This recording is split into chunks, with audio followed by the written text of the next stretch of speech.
We're gonna watch the little hunter here throw this 6-foot net. How you do it?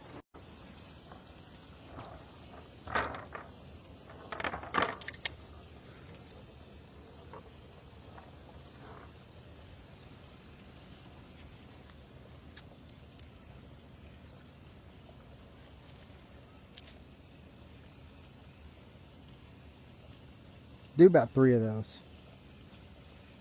Boy, that was a big shad. When you throw it, give it a little twist with it.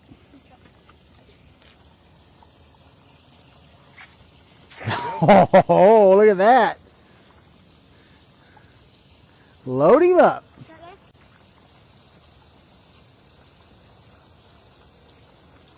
Oh, yeah. Nothing.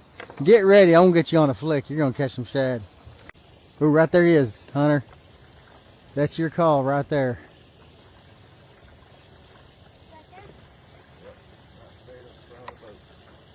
Not yet. Hold on. Now get it.